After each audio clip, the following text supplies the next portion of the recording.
Kemudian lafaz yang setelahnya, dan mungkin ini pendalilannya, lafaz yang setelahnya, wa kana ya'muruni fataziru fayubashiruni wa ana haidun. Dan ini poin pendalilannya dari permasalahan haid bisa. Selesai dari permasalahan hukum haid, masalah sholat, dan juga masalah mandi dan istihadah. Di sini masalah yang lain apa? Perempuan kalau haid, apa yang kita lakukan? Apakah perempuan yang haid, perempuan yang menjijikkan misalnya, sampai dia itu diusir dari kamar kita? Oh maaf, lagi haid seminggu, tidur di kamar anak-anak misalnya. Atau seperti kita yang ada istri lain, oh maaf karena haid anti cadangan, bukan tim inti. Jadi dalam sepekan ini kita tidak datang kepadanya. Hanya datang kepada nomor 1 dan nomor 2 misalnya. Nomor 3 jadi cadangan. Jadi tim inti. Maka tidak seperti itu. Faidah dari hadis ini membahas kalau perempuan haid, apakah boleh duduk dengan suaminya, dan apakah boleh duduk saja, ataupun bagaimana. Maka di dalam hadis ini, kana ya'muruni fa'attaziru, bahwa dulu Nabi Muhammad SAW menyuruhku untuk menggunakan pakaian haid, maknanya menggunakan pakaian-pakaian yang khusus seperti sekarang ada pampers dan sebagainya untuk agar darahnya itu tidak keluar. Dan di zaman dulu juga, sebelum ada pampers, wallahu alam 1400 tahun yang lalu, yang kami fahami dari hadis-hadis, mereka mempunyai pakaian khusus untuk haid. Sehingga jika jatuh haid pun ke pakaian yang memang khusus untuk itu. Dan di sini disebutkan Nabi menyuruhku untuk menggunakan sarung. Fayubashiruni wa ana haidun. Makna mubasyarah huna adalah muda'abah. Makna mubasyarah adalah muda'abah. Dan datang di dalam hadis yang lain, qalat Aisyah, di saat ditanya oleh Masruq, "Mada fa'alta ma'a Rasulillah sallallahu alaihi wasallam wa anti haidun?" Apa yang kamu lakukan bersama Nabi dan kamu haid? Af'alu kulla syai'ilal jima'. Aku berbuat sesuatu dengan Nabi kecuali berhubungan intim. Dari sini menjadi pendalilan bahwa perempuan haid maknanya tidak kita usir dari kamar kita. Maka dia bersama kita. Dan bebas bagi laki-laki itu untuk misalnya malam ini dia tidak tidur dengannya, tidur di kamar yang lain, atau mengambil giliran istri yang lain bagi mempunyai istri yang lain, maka itu yang lebih baik. Namun di sini menjelaskan tentang perempuan ini tetap mempunyai hak, tidak ditinggalkan dalam sepekan begitu saja, terutama yang single, mempunyai istri yang satu, maka dibiarkan di kamar tidurnya, dibiarkan bersamanya, berbuatlah segala sesuatu, kecuali al-jima'. Bahkan mencumbu boleh? Boleh. Mana dalilnya? Hadis ini. Fayubashiruni wa ana haidun. Ma makna al-mubasyarah? Mubasyarah adalah foreplay. Pembukaan dalam berhubungan, maka boleh. Namun tidak boleh masuk kepada perkara al-jima'. Maka ini dari faidah hadis ini. Dan hadis yang berikutnya, wa kana yakhruju ra'sahu ilayya wa huwa mu'taqifun fa agsiluhu wa ana haidun. Di sini masalah yang lain. Apa masalah yang lain? Pertama, boleh perempuan yang haid itu dia mencucikan suaminya, memberikan keramas kepada suaminya dan sebagainya. Maka intinya di sini dia bukan perempuan yang najis. Maka di dalam hadis ini, dulu Nabi Muhammad Shallallahu Alaihi Wasallam di saat iktikaf 10 hari di malam terakhir, maka Nabi kebanyakan duduk di tendanya. Dan akhirnya pada saat itu Nabi diziarahi oleh Aisyah di saat Nabi sedang iktikaf, dan Nabi mengeluarkan kepalanya dari daerah masjid. Badannya tetap di masjid, kepalanya dikeluarkan. Wallahu a'lam, mungkin ke kamar Aisyah, karena kamar Aisyah sebelah dari masjid. Maka Nabi mengeluarkan kepalanya dan Aisyah memandikan ataupun mengkeramaskan kepala Nabi, wa ana haidun, dan dia dalam keadaan haid. Wajah pendalilan di sini dalam permasalahan haid dari wajah yang lain apa? Bolehnya perempuan haid mencucikan laki-laki suaminya yang memang membutuhkan untuk bantuan dicucikan rambut seperti iktikaf, maka Nabi bisa saja keluar dengan badannya semuanya ke WC. Maka dia keluar dari masjid. Namun dia tidak menginginkan untuk banyak keluar misalnya, maka dia hanya mengeluarkan kepalanya dan dikeramasi oleh Aisyah. Setelah itu selesai. Maka Nabi masih tetap di masjid karena makna dari al-i'tikaf diambil dari wukuf. Dari wukuf maknanya adalah dia itu terus berputar di masjid. Sehingga kehidupannya, hatinya, semuanya di masjid. Itu makna dari i'tikaf. Tidak keluar kecuali Dzul Hajah seperti BAB, BAK, dan begitu pun mandi. Maka di sini Nabi pun dalam permasalahan keramas pun memerintahkan Aisyah untuk mengkeramasinya. Poin pendalilannya, boleh perempuan yang haid memberikan keramas kepada suaminya yang beriktikaf. Maka ini faidah dari hadis tentang haid. Kemudian hadis yang berikutnya, an Aisyah qalat kana Rasulullah sallallahu alaihi wasallam yattaqi'u fi hijri wa ana haidun fayaqra'ul Qur'an. Di sini juga seperti hadis yang lain, bolehnya duduk bersama perempuan yang haid. Maka kata Aisyah, dulu Nabi Muhammad sallallahu alaihi wasallam bersender di rumahku, maksudnya di kamarku. Maka akhirnya Nabi duduk bersama Aisyah di ranjangnya, di tempat tidur istri tersayangnya. Wa ana haidun, dan aku dalam keadaan haid. Maka boleh-boleh saja. Dan bahkan fayaqra'ul Qur'an, Nabi membaca Al-Qur'an. Di sebelahnya perempuan haid, mungkin dipelukannya karena bebas. Apa saja yang dilakukan kecuali jima. Seperti hadis tadi, Nabi yubashiruni, Nabi memberikan foreplay kepadaku. Maka di sini syahidnya perempuan yang haid boleh duduk dengan suaminya dan bahkan suaminya membaca Al-Qur'an. Dan hadis yang terakhir dari Kitabul Haid ataupun Babul Haid, an Mu'adah ibnati Abdillah, an Mu'adata. Kenapa Mu'adata? Bukan Mu'adati. Apa ilahnya? Mamnu minas sarf. Wa madza? Al-alamiyah wal mahtumah bita, seperti Fatimah tadi an Fatimata, dan Aisyah an Aisyata, dan di sini pun Mu'adah an Mu'adata. Dia datang di sini kepada Aisyah dan dohirnya bertanya tentang permasalahan haid, dan dohirnya Nabi sudah tidak bisa bertemu lagi dengan Mu'adah. Akhirnya dia bertanya dengan Aisyah. Aku menanyakan kepada Aisyah radhiyallahu anha, maka aku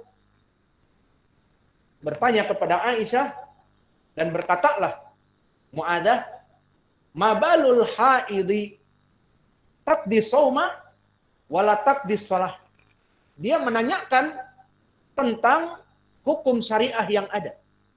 Maka bagaimana perempuan yang haid itu dia mengqadha puasa? Maka puasa diqadha apa tidak? Jika sepekan tidak puasa dalam Ramadan, diqadha apa tidak, Bu Yazid? Tidak diqadha puasa. Iya, perempuan haid puasanya diqadha apa tidak? Diqadha. Maka ditanyakan di sini, kenapa perempuan haid mengqadha puasanya dan tidak mengqadha salatnya. Jadi salat tidak diqadha tapi puasa diqadha, begitu maknanya. Faqalat, maka berkata Aisyah, aharuriyatun anti, aharuriyatun anti. Jawaban Aisyah di sini pertama ingin menegaskan apakah anti mempunyai madhab yang salah. Haruriyah adalah nisbah kepada kelompok Khawarij di zaman itu, menandakan bahwa Nabi Muhammad telah meninggal. Maka kelompok Al-Haruriyah, kelompok Al-Khawarij yang membunuh Utsman, maka di zaman Ali pun mereka ingin keluar kembali. Seperti mereka membunuh Utsman, maka ingin membunuh Ali. Dan mereka keluar di desa yang bernama Al-Harura di Irak. Maka nisbah kepada mereka orang-orang Khawarij yang sekarang seperti ISIS dan sebagainya, maka mereka dinisbatkan kepada Haruriyah. Karena keluar berkumpul di desa Harura untuk memerangi Khalifah Ali radhiyallahu anhu.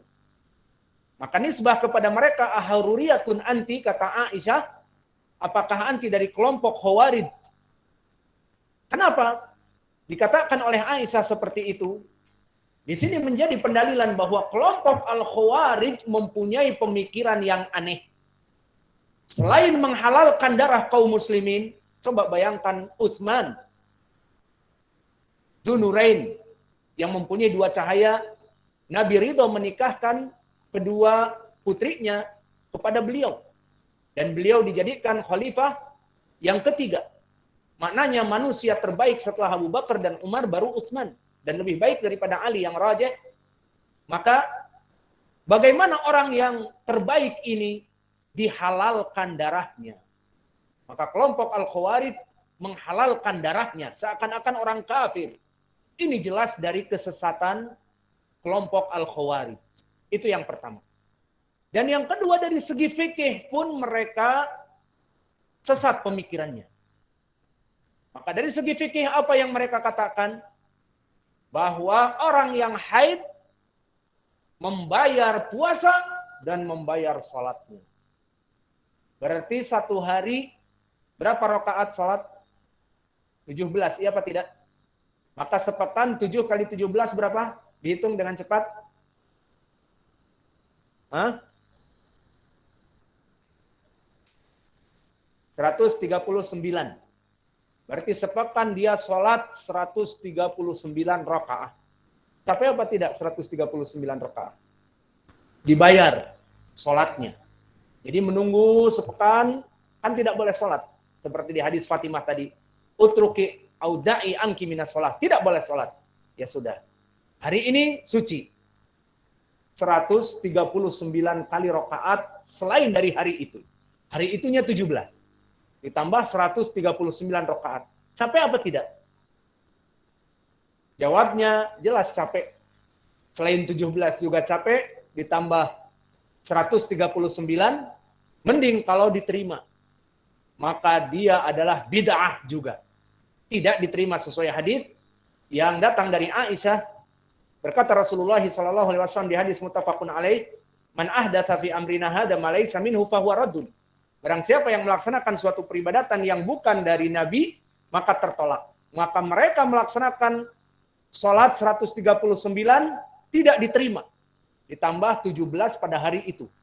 Setelah dia suci. Maka ini keyakinan dari segi fikih yang salah dari kelompok Al-Khawarij. Maka di saat dipahami oleh Aisyah, kesesatan mereka kelompok Al-Khawarij, kemudian datang Mu'adzah. Mu'adzah ini bertanya seakan-akan seperti pemikiran Al-Khawarij. Padahal dia hanya bertanya, tidak ada pemikiran Khawarij. Ini maknanya. Maka telah nyala. Sudah nyala. Maka di sini Aisyah yang faqih, Masya Allah, mempunyai ilmu yang luas. Bahwa dari pemahaman Al-Haruriyah, mereka memahami pemahaman fikih yang salah. Mengqadha salat dan mengqadha puasa. Maka akhirnya disebutkan aharuriyatun anti, apakah anti adalah mempunyai pemikiran Khawarij,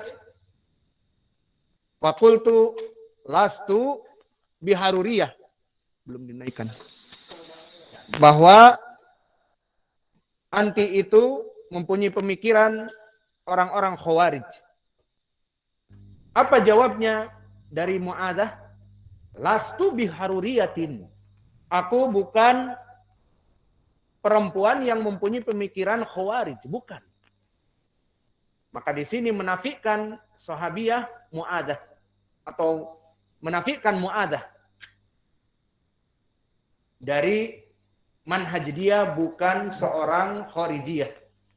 Walakini as'al, namun dia hanya bertanya. Kebetulan pertanyaannya sesuai dengan pemikiran Al-Haruriyah, itu saja. Faqalat, maka ini jawabannya, kana yusibuna dalik, bahwa kami dulu di zaman Nabi semuanya haid. Aisyah haid dan semuanya haid. Fanu'miru biqada as-saum.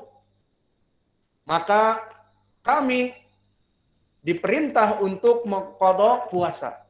Wala nu'maru biqada isyam. Fanu'maru biqada is-saum, wala nu'maru biqada is-salah. Maka kami diperintah untuk melaksanakan qada puasa, tetapi sholat tidak diperintah. Maka dari hadis ini faedahnya banyak.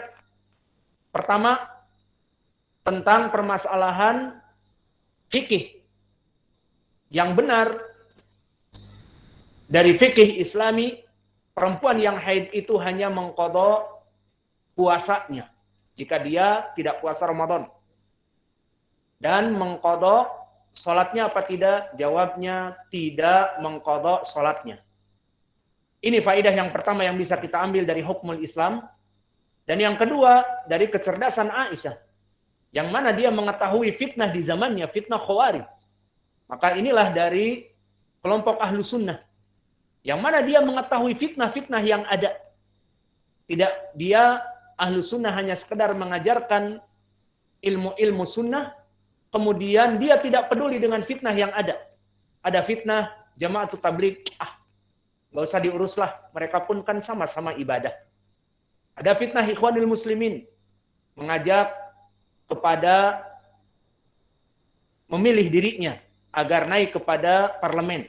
Nggak usah diurus mereka, biarkan mereka semua kan ibadah. Akhirnya bisa jadi dia masuk kepada kesesatan dan dia tidak menyadarinya. Maka dari sini menjadi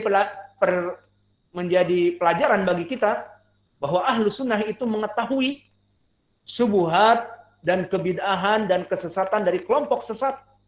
Kenapa? Agar dia tidak terjauh padanya. Apa ucapan dari Mu'adz di dalam hadis?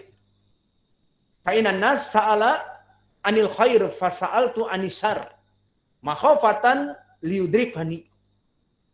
Maknanya, kebanyakan manusia menanyakan kepada Nabi perkara yang baik-baik saja. Tentang kewajiban demikian, keutamaan demikian, dan sebagainya. Namun aku menanyakan tentang keburukan. Kenapa? Agar keburukan itu aku mengetahuinya dan aku tidak tertimpa kepada keburukan tersebut. Paham? Seperti para polisi mempelajari modus operandi dari maling-maling yang tertangkap. Para pencuri ATM yang tertangkap. Bagaimana mereka mencuri uang dari ATM. Maka dipelajari, apakah dipelajari untuk polisi ini mencuri? Bukan. Maka inilah dari kegunaan kita mengetahui perkara yang buruk agar kita tidak masuk kepada keburukan.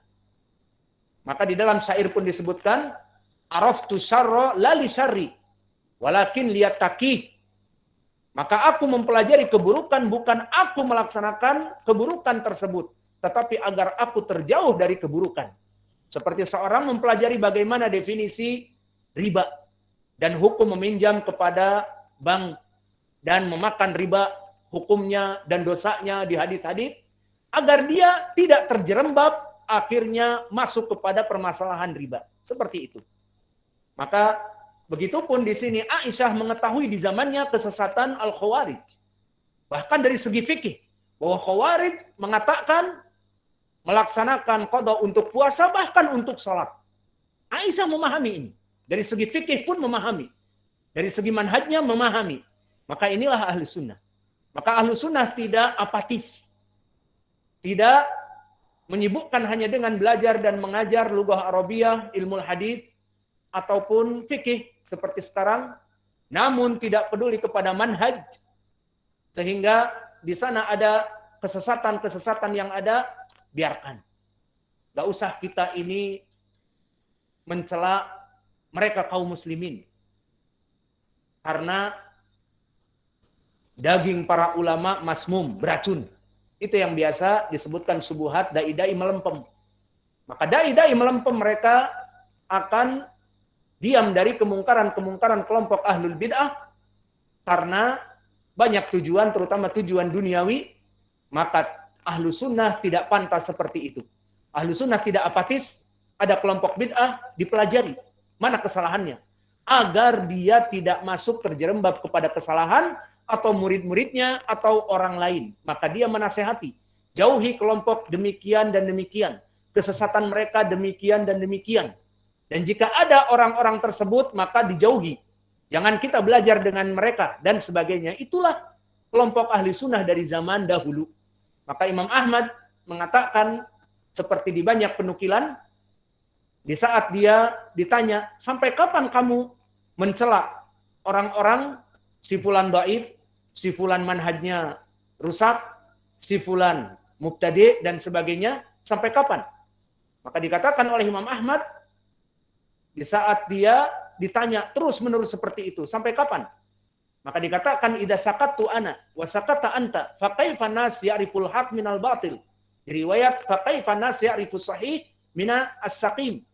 Maknanya, jika aku diam dan mengetahui kemungkaran, tapi dibungkam, dan kamu mengetahui dan kamu membungkam dirimu sendiri untuk tujuan dunia, agar orang tidak lari dari kelompokmu, dan banyak menyumbang dan membantu dakwahmu, tapi kamu diam, maka aku diam, dan kamu pun diam, lalu bagaimana kaum muslimin? Mengikuti kelompok Syiah, mengikuti kelompok As-Sufiyah, mengikuti Ikhwanil Muslimin, di terik matahari mereka berkumpul di Monas, teriak-teriak, turunkan presiden dan sebagainya, maka kasihan mereka. Maka tidak akan pernah terputus taghyirul munkar sampai kebenaran itu merata. Dan ini tidak akan pernah terjadi.